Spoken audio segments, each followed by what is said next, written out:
bienvenido a su programa Desde tu Mirada, 6:05 y está escuchando el 1040 de amplitud modulada. Radio Mujer, el sexto sentido de la radio, también llegando a través de la cadena Cable Radio Network a 10 estados de la Unión Americana y al resto del mundo por el internet en www.radiomujer.com.mx. También estamos en retransmisión por el canal de YouTube de Radio Mujer GDL. Un saludito para las personas que nos están escuchando en línea. El día de hoy vamos a hablar sobre la imagen corporal y su relación con el estado de ánimo, como ya lo había escuchado. Muchas gracias, Claudia. Como ya lo escuchó en el pequeño corte que nos hace favor Claudia de armarnos para el programa, y es que ¿qué importancia va teniendo la parte física? Creo que a estas alturas hemos escuchado todos, ¿no? Ya sea por la televisión, por distintas campañas que se van haciendo alrededor de la imagen corporal, vamos escuchando diferentes versiones sobre la importancia de nuestra imagen corporal. Cómo se puede hacer, por ejemplo, un intento de campaña o una campaña en específico para pensar que hay hombres y mujeres de todas las tallas, ¿no? Hombres y mujeres de todas las tallas, que no hay un cuerpo que sea el modelo para ser un cuerpo perfecto, sino que hay toda una gama, toda una variedad de cuerpos, de hombres y de mujeres, que todos son hermosos, ¿no? Y sin embargo, pues seguimos viendo en las revistas que los estereotipos, los tipos de cuerpo que se van tomando en específico para cierta ropa, para ciertos anuncios, van siendo unos en específicos, no tanto como dicen en las campañas, ¿no? También hemos llegado a escuchar, tal vez dentro de nuestra infancia, que lo importante no es el cuerpo, sino lo que está en el interior. Y más de alguno se ha de haber sentido frente a una desilusión amorosa en el que no somos del agrado de la otra persona, ¿no? Es que a mí no me gustas tú, me gusta alguien más. Y entonces, ¿qué pasó? No que lo importante era lo de adentro, pero si yo lo quiero tanto, si yo la quiero tanto, que eso no debería ser lo importante. Entonces, nos vamos a dar cuenta de que este tipo de explicaciones que nos vamos dando, si bien tienen, ¿cómo lo podríamos pensar? Las mejores intenciones de hacernos sentir bien a todos, de podernos enfocar en cosas que tal vez sí sean más importantes en otros aspectos, nos van despegando un poquito de algunas partes de la realidad que, por muy dolorosas que sean, vamos a darnos cuenta de que sí es importante. Por ejemplo, ¿qué pasa justamente con lo que estamos hablando el día de hoy? ¿Realmente mi imagen corporal influye en mi estado de ánimo? ¿Debería de influir en mi estado de ánimo? ¿Es algo que se relacione con mi estado de ánimo? No nada más porque influya, porque si yo me veo bien o no me veo bien, sino que si yo me siento mal, ¿influirá mi estado de ánimo en mi imagen corporal? ¿Cómo yo me vaya proyectando hacia las demás personas? ¿El cuidado que le tenga a mi cuerpo? ¿Qué tan arreglado voy? ¿Qué tan arreglado hago mis cosas? ¿Realmente esto tendrá algo que ver? Y nos vamos a encontrar con que la respuesta es sí. La respuesta es sí, y no quiere decir que esto sea entonces, ahora sí como un resumen, ¿no? Entonces sí uno tiene que estar buscando ese cuerpo perfecto, no. Pero sí nos vamos a dar cuenta de que a través de qué tan cómodos nos sintamos nosotros con nuestro cuerpo, que déjeme le explico que realmente es una cosa bastante subjetiva, ¿no? Esta imagen de belleza realmente es muy, muy, muy subjetiva. ¿Por qué? Porque cuántas personas, como las personas que ven las revistas, que ni siquiera son personas, déjenme le digo, son arreglos fotográficos, no hay personas así como las vemos en las portadas de las revistas, es imposible, no hay tal cosa, no es un arreglo fotográfico. Pero aún así, vamos pensando, ¿cuántas de esas personas ha visto usted en el mundo normal? ¿No? ¿Cuántas de esas personas tiene usted en el trabajo, en la escuela? ¿Cuántas de esas personas ven el camión? ¿Cuántas de esas personas le toca atender en su trabajo? Y entonces uno diría, a ver, pues si se supone que ese es el modelo, pues realmente ¿cuántos de estas personas hay? Y todos los demás que estamos cohabitando el mundo con esos supuestos seres perfectos, pues también podemos tener nuestra vida amorosa, también nos podemos sentir a gusto usando un traje de baño, no es necesario que sea de esa forma. Entonces a eso es a lo que me refiero con que va a ser algo subjetivo, qué tan cómodos nos sintamos con esta imagen. Subjetivo hasta cierto punto, ¿sí ve? ¿Por qué? Porque hay muchas otras características dentro de nuestro cuerpo que pueden reflejar, podríamos pensar, enfermedad o una mala salud, y que por supuesto que también tienen que ver con nuestra apariencia y que por lo mismo también pueden llegar a afectar nuestro estado de ánimo si es que nosotros estamos en ese caso.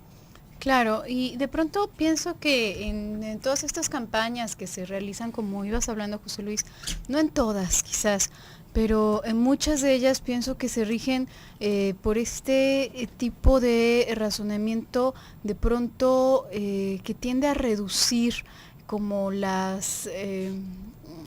razón en sí, ¿no? Como algo verdaderamente reduccionista, donde se llega a pensar que todo es una suerte de causa y efecto, y entonces se llegan a hacer peticiones que a mí me parecen muy ridículas acerca de modificar los modelos, por ejemplo, para las muñecas, ¿no? Que si la muñeca, creo que no puedo decir el nombre, Bárbara. Bárbara. Ah, Sí. esa no te la esperabas.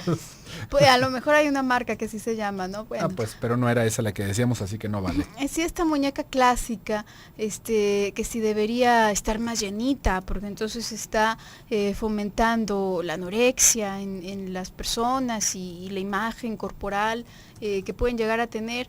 En verdad, este tipo de cosas me parecen muy absurdas en el siguiente sentido.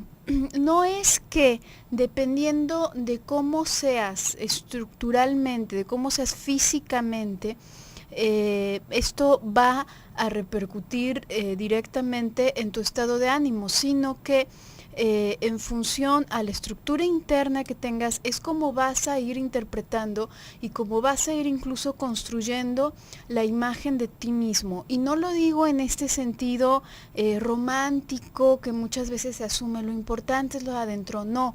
Lo quiero decir casi literalmente. Lo que nosotros vemos en el espejo, cuando nos observamos, no es nuestra apariencia real, no es nuestra apariencia actual. Probablemente a muchas personas les ha ocurrido cuando se observan en una fotografía, yo así no me veo, ¿no? En esa foto me veo muy raro, y todas las demás personas alrededor dicen, pues así eres, ¿no? Realmente así te ves. Pero uno de pronto no se alcanza a reconocer. Lo mismo puede ocurrir, por ejemplo, con la voz. Y es que lo que nosotros vamos creando en nuestra cabeza como la imagen de nosotros mismos está parchada. Lacan tiene un escrito muy interesante a propósito de la imagen en el espejo, y va explicando cómo nosotros tendemos a completar nuestra imagen, lo que vemos, lo que creemos que somos, lo tendemos a completar, tendemos a pensar, decía por ejemplo, el niño cuando se ve en el espejo se ve a él como si él se estuviese sosteniendo a sí mismo, no se ve como que lo está cargando la mamá, se ve como que está parado, ¿no? Y justamente la función de las personas que están alrededor en los primeros momentos de la vida va en relación a poder como sostener esas partes que uno mismo no puede sostener. Nosotros no nos podemos ni sentar por propia voluntad en los primeros momentos, y es otra persona la que nos sienta. Sin embargo, nosotros nos experimentamos a nosotros mismos levantándonos, ¿no? Lo mismo en la vida adulta, cuando nosotros nos miramos, nos vamos atribuyendo o vamos haciendo énfasis a determinadas partes de nuestro cuerpo, a las cuales podemos estar haciendo énfasis ya sea para criticarlas o para elogiarlas, pero digamos que se va reconfigurando constantemente la imagen corporal que tenemos mentalmente de nosotros mismos. Nuestro físico es el mismo, siempre, todos los días, pero esta imagen que tenemos nosotros se va modificando en función también a nuestra estructura interna y a la capacidad que tengamos incluso para percibirnos. Por eso es que se habla en determinados momentos de esta incapacidad para distinguirse en el espejo, ¿no? De esta, se dice, por ejemplo, que las personas que sufren de algún trastorno alimenticio se ven como si estuviesen obesas cuando no lo están. Vamos a ir un pequeño corte y regresando retomamos.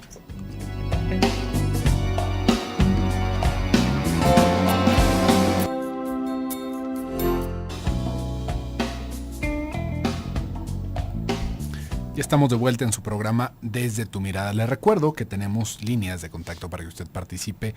Tenemos los teléfonos en cabina 31 22 11 90, 36 47 18 83, una línea nacional sin costo 01800 727 54 20 y la línea directa para Austin, Texas 512 215 49 09. Estamos hablando el día de hoy sobre la imagen corporal y su relación con el estado de ánimo.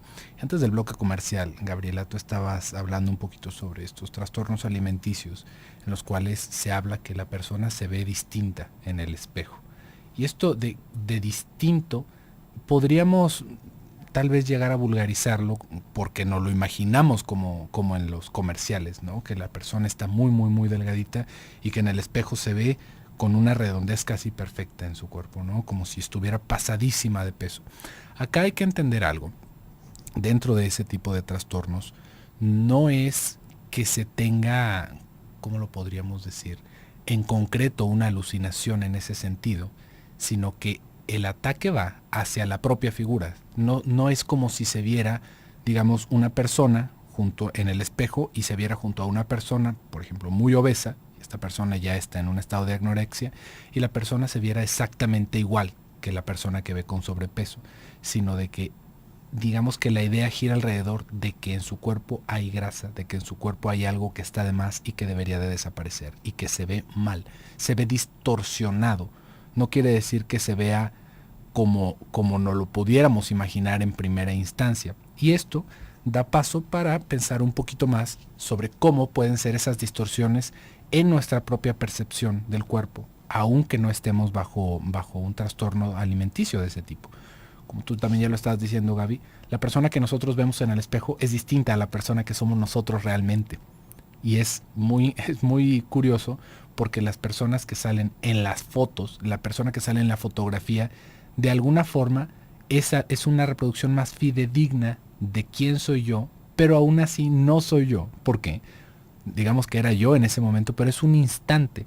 Nuestras caras no están estáticas, ni cuando sonreímos, ni por la acción de la luz, ni por la acción de nuestros músculos, del sudor, de tantas cosas que hay ahí alrededor.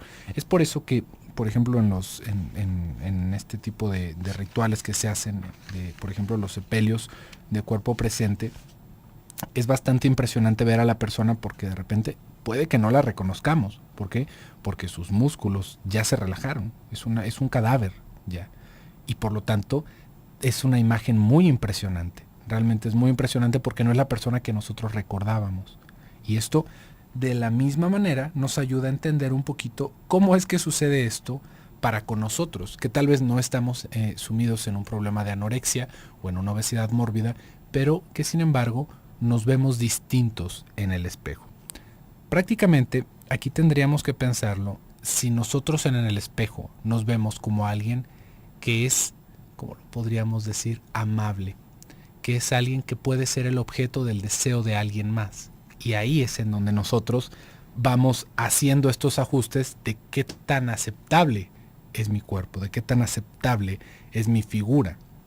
Porque también nos vamos a topar, así como están estas personas que están agobiadas con que si tienen 1 gramo más de grasa, con que si ya subieron medio kilo de peso, también nos vamos a topar con personas que realmente llama mucho la atención, que vemos un descuido bastante notorio en su cuerpo, en su peso, en su arreglo personal, y aún así son personas que se visten de una manera muy llamativa, y de repente vemos que traen un peguezazo, ¿no? Y uno dice, ¿cómo? Si yo me sentía de repente tal vez tan retraído de utilizar cierta ropa, de utilizar ciertos colores, y yo veo a esta persona que no le importa y mira nada más, no ha dejado de bailar con todas las personas, de que ya se acerca una persona, ya se acerca otra. ¿Qué pasa con eso? Ahí es en donde vamos a ver esa diferencia. Fíjese cómo nuestro consenso mental de lo que sería agradable en el cuerpo no es la realidad de las otras personas. No es esa misma realidad. Nosotros podemos decir, qué bárbaro, es que cómo me molesta la forma de mi nariz, es que mira, es tan redonda, es tan picuda, es tan ancha, tan chata. Y otra persona, esa nariz que tenemos nosotros, le puede parecer la nariz más divina del mundo. Puede ser nuestro rasgo más importante para esa persona. Y por lo mismo nos va a ver agradables. ¿Por qué? Porque si nos vamos todavía más al fondo, no es la nariz. Una vez más, tendríamos que pensar que esto va alrededor de nuestro deseo inconsciente. Esta atracción es algo que se va cimentando en nuestro deseo inconsciente y no en la forma de nuestro cuerpo. No se engañe, no quiere decir que esto entonces nosotros podríamos andar de cabeza o sin bañarnos el resto de nuestra vida y habría alguien que nos amara. Es posible que alguien se acercara, es muy posible que alguien se acercara. Sin embargo, el disfrute que hay ante ciertos aspectos de nuestro cuerpo tendrían que ver no tanto con un canon de belleza, sino con cierto aspecto de salud. Y aun cuando tiene que ver con un aspecto de salud, nos vamos a poder topar que hay personas que los rasgos que alguien podría llegar a considerar o que todos como comunidad podríamos considerar enfermizos, le parecen sumamente atractivos. Entonces, esto nada más para que alcance a ver un poquito, para dar un poquito de idea de qué tan subjetivo es realmente este aspecto de la belleza. Claro, es subjetivo desde el hecho de que nosotros ya no nos regimos por las cuestiones más instintivas y más básicas como del resto de los animales, ¿no? Nosotros de entrada, al buscar pareja, por ejemplo, en general, no todas las personas están buscando necesariamente reproducirse, ¿no? Estamos buscando tener una compañía, tener alguien que nos quiera, tener alguien que nos corresponda. Digamos, están implicados afectos elaborados más allá de las necesidades instintivas de preservar la especie. Y estos afectos más complejos tienen que ver también con nuestra estructura social y con todo el psiquismo que tenemos, a diferencia de los animales inferiores. Entonces, ¿cómo es que experimentamos el sentir que alguien nos ama, por ejemplo? ¿Cómo es que experimentamos el sentir que alguien nos es fiel, que una persona es confiable? Bueno, pues esto tiene que ver con nuestra historia, ¿no? Definitivamente, no definitivamente, porque hay muchísimas variantes. Pero vamos a pensar en un caso particular de una persona, de una mujer que ha crecido en una familia donde el padre es sumamente violento y tiene ciertas características muy masculinas, ¿no?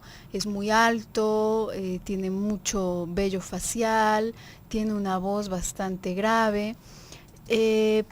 Probablemente asocie estas características a algo indeseable. Y quiero decir en algún caso, porque en otros casos, bueno, pues hay una vuelta en lo contrario y de hecho se puede alcanzar a encontrar algún tipo de goce masoquista, ¿no? En el maltrato del padre, y entonces, bueno, buscar más bien ese estereotipo de hombre como algo que resulta atractivo. Entonces, una mujer, por ejemplo, en esas condiciones que se ha acomodado su libido de esta manera para intentar protegerse, se va a sentir atraída, se va a sentir cuidada, se va a sentir amada o segura, probablemente con un hombre que tenga características totalmente opuestas, ¿no? Que sea un hombre mucho más delgado, más bajito, con poco vello facial, etcétera. Y esto no es que podamos controlarlo, sino que nos viene de nuestra historia, sencillamente. Igual puede haber muchísimas variantes, tanto en hombres como en mujeres. Entonces, es en función a estas asociaciones, a esta ligadura o este encadenamiento de asociaciones que nos ha traído y de representaciones que nos ha traído nuestra propia historia, que vamos interpretando todo a nuestro alrededor, los acontecimientos, a las personas, a nuestra propia imagen, absolutamente todo.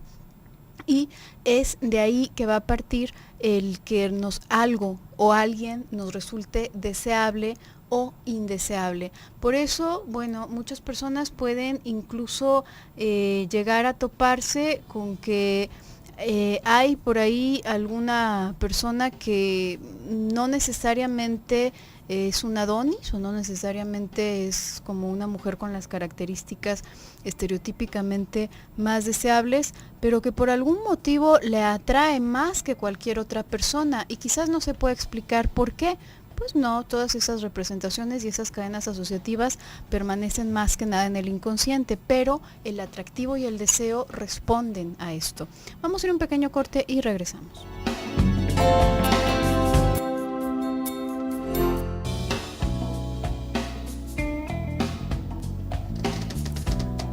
Estamos de vuelta en su programa Desde tu Mirada y le recuerdo que ya estamos en la sala de chat en www.radiomujer.com.mx, en la sala de chat de Desde tu Mirada. Ya tenemos, bueno, llegó Edith y se fue Edith y ahora ya tenemos acá a Melina Lara. Muchas gracias, Melina, por estarnos visitando. Recuerde, las participaciones que usted ponga en la sala de chat no se las contestamos por la sala de chat, así que no es que estemos platicando en la sala de chat, sino que imagínese que es una manera distinta en la que usted nos puede hacer llegar sus participaciones, y también de paso puede estar viendo la transmisión en video que tenemos del programa, que se está dando por la misma página. Estamos hablando el día de hoy sobre la imagen corporal y su relación con el estado de ánimo. Creo, Gaby, que es una creencia popular que este tipo de relación con el estado de ánimo y la imagen corporal es una cosa más de las mujeres, ¿no?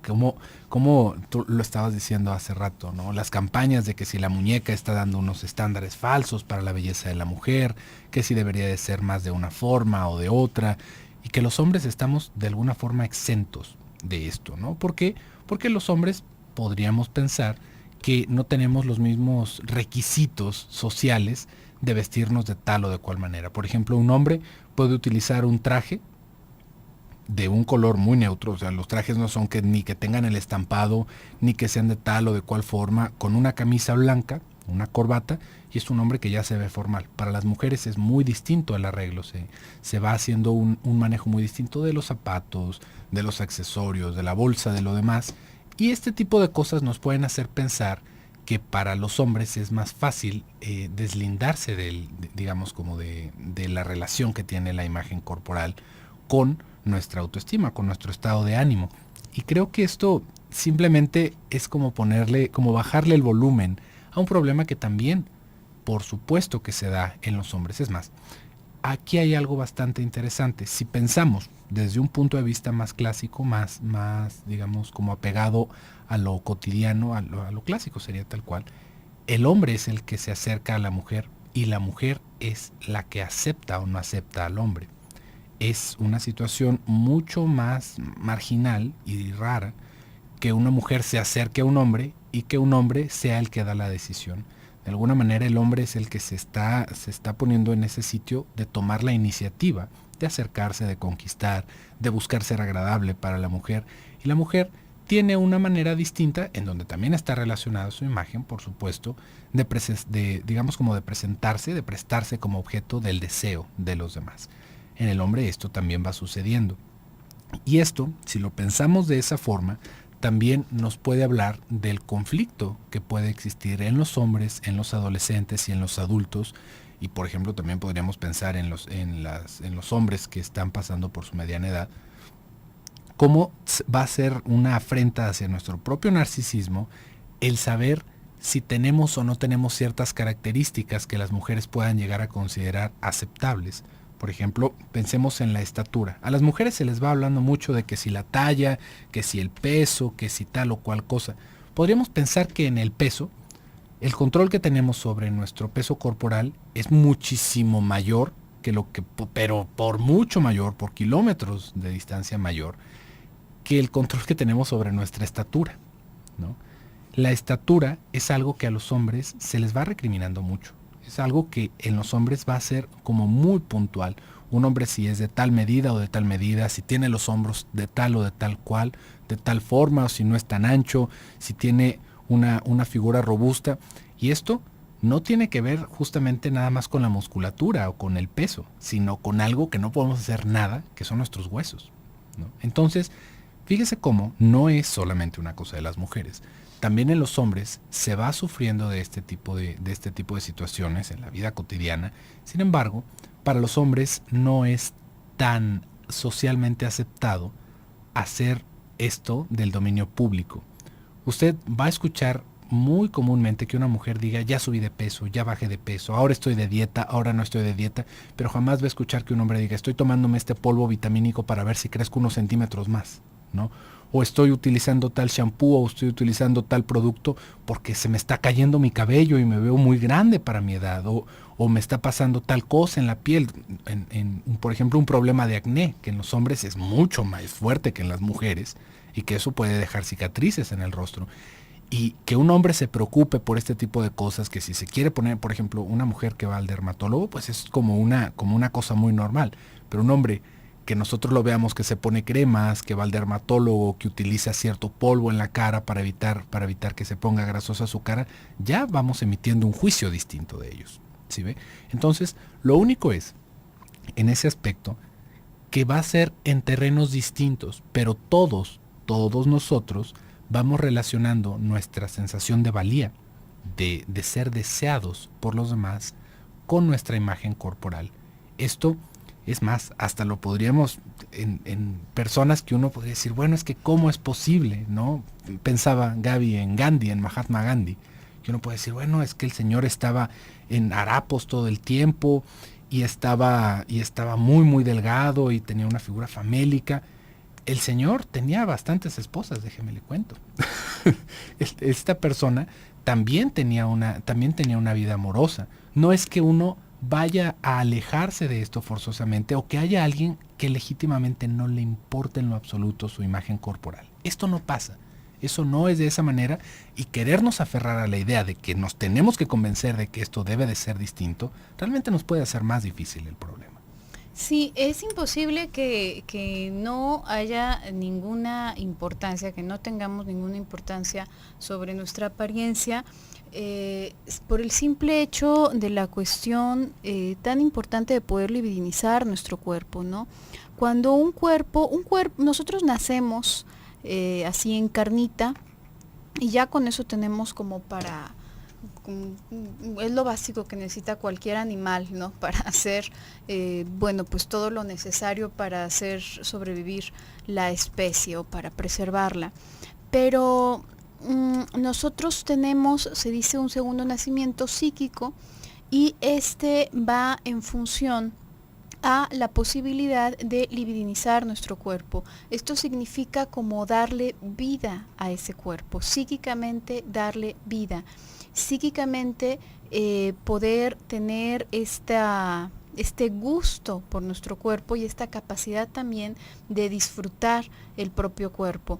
Entonces, sí, puede haber personas que tengan un trastorno a ese nivel, pero aún así siguen teniendo una relación afectiva, podría decir, entre comillas, con su cuerpo. Puede ser destructiva, por ejemplo, pero a final de cuentas hay algo que los está ligando a esto.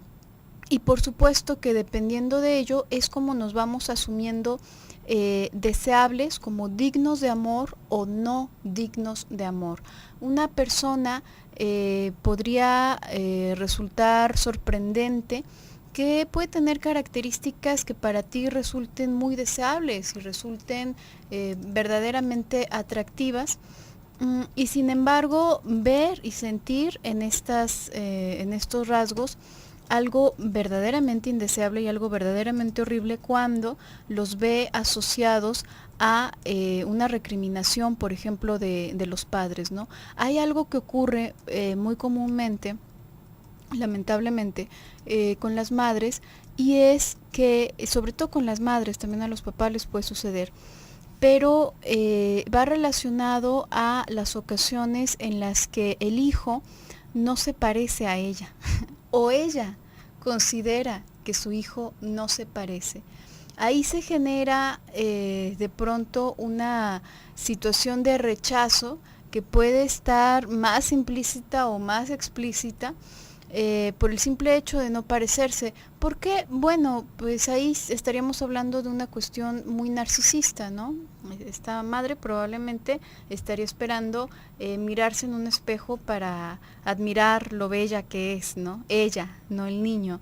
Pero si el niño resulta ser otro, si el niño resulta ser distinto, entonces le va a recriminar. No todas las madres, no en todos los casos, pero ocurre muchísimo y puede ser incluso en un nivel muy inconsciente, ¿no? Puede que la madre no sea tan desfachatada, a veces sí lo es, pero esto puede ir verdaderamente en un sentido muy inconsciente, y aún así se transmite y aún así se siente como el motivo fundamental del rechazo y el motivo fundamental de no ser digno de amor por una persona necesaria e importante. Entonces esta persona no es que en literal vaya a pensar, ah, qué feo es este rasgo mío, pero se va a sentir sumamente fea o feo. Vamos a ir a un pequeño corte y regresamos.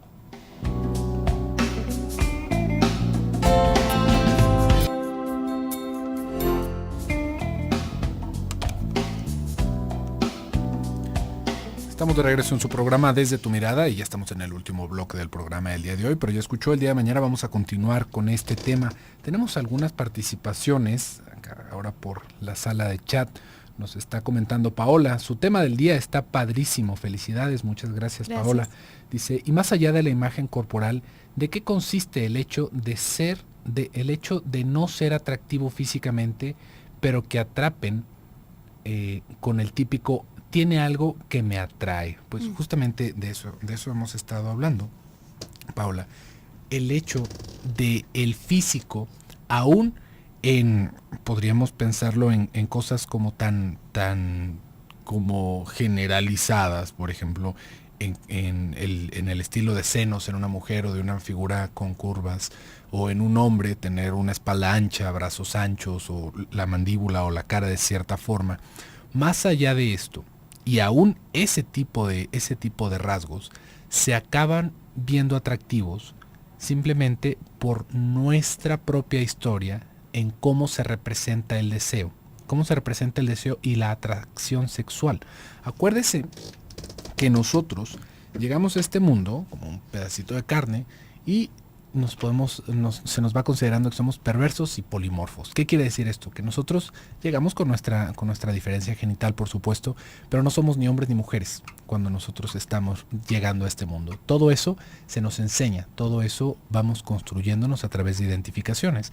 Es por eso que aún así, aún con la determinación física, natural de uno tener genitales masculinos o femeninos, puede que haya un gusto homosexual, por ejemplo, o puede que haya toda una creencia o toda una construcción psíquica en el que la persona piense que es del sexo opuesto o se sienta asexuado, por ejemplo, ¿no? Entonces, si pensáramos que los rasgos atractivos en una mujer es tal o de cual o de tal, entonces, ¿qué pasa, por ejemplo, con ciertas mujeres que van teniendo esta organización psicosexual que va más hacia lo homosexual, que más bien es homosexual, diría yo, y que se ven atraídas por mujeres que tienen rasgos masculinos, por decirlo así, ¿no? Entonces, ¿qué pasó? ¿Ya se rompió la norma? ¿Quiere decir que esto está cambiado? No. Quiere decir que dentro de la historia de esta persona, esos son los, digamos, como los rasgos, esos son los atributos que se acabaron significando como atractivos en una persona. Y lo mismo pasa con todos, se lo digo en el caso de la homosexualidad, porque ya habla de un polo en donde se puede ver una diferencia muy acentuada, o en un hombre, por ejemplo. Un hombre, podremos ver, por ejemplo, homosexuales que son sumamente masculinos, ¿no? Que no es como esta figura afeminada, y que también se ven atraídos por homosexuales que son sumamente masculinos, ¿no? Vemos estas personas como con un ceño muy fuerte, bastante ejercitados, con vello facial, y bota, sombrero y tomados de la mano. Y uno puede decir, bueno, ¿qué pasa con eso, no? Ahí hay que entender una vez más. Eso es lo que en la historia de esa persona se acabó significando como atractivo, como seductor. Esto en muchísimos menesteres, en muchísimos senderos que cada quien va trazando a través de los factores que nos van determinando en nuestra vida. No podríamos decir que hay una sola cosa. Esto tiene que ver con la dinámica del deseo que se vive en el triángulo edípico. ¿Esto qué quiere decir? En cómo nosotros llegamos a vivir nuestras primeras identificaciones sexuales como hombre o como mujer en la casa con papá y con mamá, o en la ausencia de cualquiera de los dos, o con las figuras que estaban ahí como tutores. Eso es lo que va generando que nosotros pensemos que hay algo atractivo. Hay algo también muy curioso en este mismo sentido, ¿no? Pensando en esta pregunta, en cómo se piensa que hay ciertos colores de piel que son más atractivos que otros. Y esto puede llegar a generar mucha confusión porque, por ejemplo, podemos ver países como por ejemplo, en el continente africano, no específicamente un país, sino en el continente africano, como hay toda una campaña alrededor de aclararse la piel, cuando allá es una raza oscura, es una raza de piel negra que uno podría decir, bueno, entonces, ¿por qué sería que alguien que va naciendo en ese contexto cultural, social, puede llegar a considerar una piel más clara, atractiva? Esto lo vamos a ver en muchísimas culturas, lo podemos ver en Japón, lo podemos ver en África, lo podemos ver aquí en Latinoamérica, en muchísimos lugares. Y aún así no es que esto sea la generalidad. Y aunque fuera la generalidad, aunque fuera un estándar distinto, nos vamos a dar cuenta de que esto tiene que ver con nuestra crianza. No es porque tal o cual color de piel específicamente sean más atractivos que otros, sino que en nuestro entorno eso es lo que se acabó considerando atractivo. Ujú. Además, bueno, es que en verdad que son muchísimas variantes, ¿no? Puede ir desde la cuestión, por ejemplo, de la diferencia. Se dice que aquellas personas que son distintas, que son significativamente distintas, aparecen como más atractivas y se habla desde una postura biologicista que esto responde, bueno, pues incluso hasta un principio de conservación, ¿no? Si nos estuviésemos reproduciendo constantemente con nuestra propia familia, con nuestra propia raza, pues esto tendría consecuencias graves para la especie. Pero no va únicamente de eso, son tantas las variantes porque una persona puede encontrar sumamente atractivo justamente el opuesto a su propia imagen en función, vamos a pensar en un intento, ahorita que tú hablabas de la cuestión de la homosexualidad, José Luis, pensé pues en este intento justamente de evadir el incesto, ¿no? Que se trata de ir lo más lejos posible, no nada más de la madre, sino de todas las mujeres absolutamente que podrían en determinado momento remitir a la propia madre, ¿no? Esto, bueno, pues con toda la historia de cercanía y de seducción por parte de la mamá, ¿no? Hacia el hijo, en este caso varón.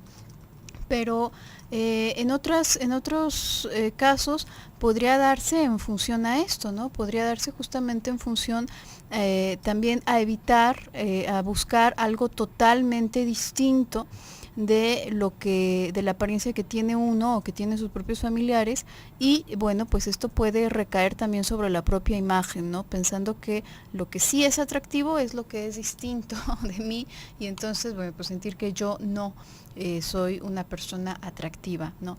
En otro sentido, puede ir justamente al inverso, ¿no? Una persona cuya inclinación es más bien no hacia evadir el incesto, sino a tratar de hacer el desplazamiento más corto posible, bueno, pues se puede ver una similitud prácticamente aberrante entre la pareja y su madre o su padre, ¿no? Y entre la manera en que le nombra también y se tratan, ¿no?